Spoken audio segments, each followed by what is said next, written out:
So why does Ryle think that Descartes commits a category mistake? Well, here's the general idea. Ryle says intelligence is not an extra thing that's lying behind behavior and causing it. Rather, it's a feature of a certain kind of behavior itself. So, for example, Ryle will claim, you can see intelligence in the very actions that people perform and tend to perform. Examples such as clowning in a witty way, or playing tennis in a cunning way or aggressive way, playing chess in such a way as to, for example, dominate the center of the board. That's one manifestation of intelligence. It does make sense to ask the question, well, he's playing chess really well, but I wonder whether it's an intelligent way of playing chess.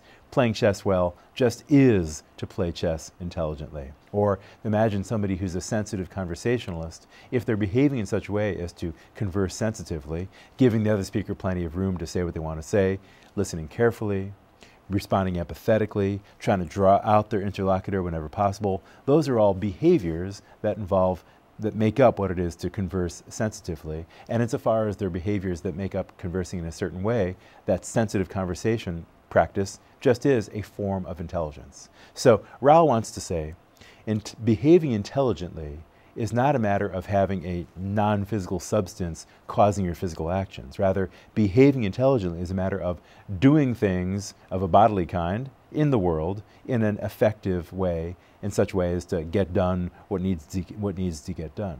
So Ryle will say, if you think about it, having a non-physical soul substance, so to speak, inside of you, you could have one of those and still be completely stupid, still be completely lacking any intelligence. That's not what it is to have a mind. What it is to have a mind is to act, and more precisely, to be disposed to act in an intelligent way. And if you've got that, there's no further question whether or not you're a creature that has a mind. So Descartes will, let me try it again. Ryle will say, if you've ever seen the movie Forrest Gump, you know that Forrest's mother says, and Forrest himself often quotes her as saying, "Stupid is as stupid does." So too, Ryle would say, that's true, and smart is as smart does. And you might come back and refine that by saying smart is as smart does, or tends to do. Why do we say tends to do? Well, Ryle wants to make use of the notion of a disposition. And insofar as he wants to do that, he wants to give us examples of, for instance, what it is to say that a piece of salt or a shaker full of salt is soluble. When we say the salt is soluble, we're not saying that it's actually dissolving right now. Rather, what we're saying is that it's disposed to dissolve under certain conditions, for example, being immersed in an unsaturated liquid. So saying X is soluble just means if X is put in water and the water is unsaturated, etc., then X will dissolve. Likewise, what does it mean to describe your friend George as a careful driver? Well, saying George is a careful driver does not require that he's driving right now. George can be a careful driver and be fast asleep.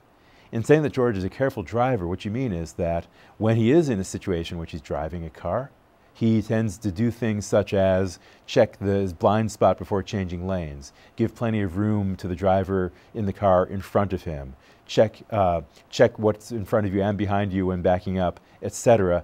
Those are all aspects of what it is to be a careful driver, and those, notice, are all behaviors, ways of driving the car that George is disposed to engage in when he's in the right situation. So Ryle will say, stupid is as stupid does or tends to do, and so too, smart is, intelligent is as intelligence does or tends to do. You can be perfectly intelligent while doing nothing at all, so long as you are disposed to behave, to act in certain ways. That's what it is to have a mind. That's what it is to have intelligence.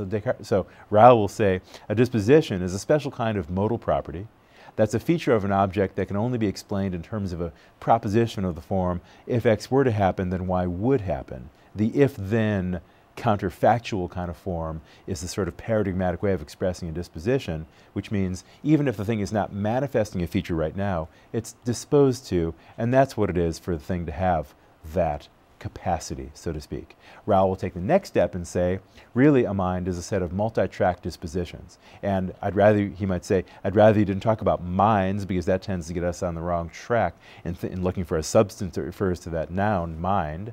Let's talk more about intelligence. Intelligence is a set of dispositions. It's just a set of dispositions that are more complicated and more sophisticated than the disposition that characterizes salt. Salt is what Raoul will call something that has a one-track disposition. If put in an unsaturated liquid, it will dissolve, whereas mentality, intelligence, is going to be a big collection of dispositions to behavior that are multi-track. So, for example, being forgetful, a defensive chess player, having a dry sense of humor, a rotten speller, a crafty arguer, a reasonably competent dresser, an awesome bird spotter, a good listener, somebody who's impatient about formalities, somebody who's affectionate. These are all aspects of your mind that make you have the qualities that you do, that are also things that dispose you to behave in certain ways. And Ryle will say, if you know enough of these dispositional features of a person, there's no further question to be asked what his mind is like. To ask that further question would be, Ryle will say, to commit a category mistake. You know all that there is you need to know about a person once you know enough of those dispositions. And if you're with us today, he might say, when you meet somebody new, I suspect a lot of what you're doing, either consciously or unconsciously, is trying to keep your radar out for finding out what sort of dispositions that person has. Are they a sensitive listener? Are they forgetful? Are they compassionate? Are they attentive to another person's needs? Are they aggressive? Are they short-tempered? Those are all things you're often paying attention to, even if not consciously, and Ryle will suggest that attention is precisely aimed towards trying to understand what their mind is made of, what kind of mind they have, and Ryle will say if you answer those questions, that's all you need to know about the kind of mind that a person has.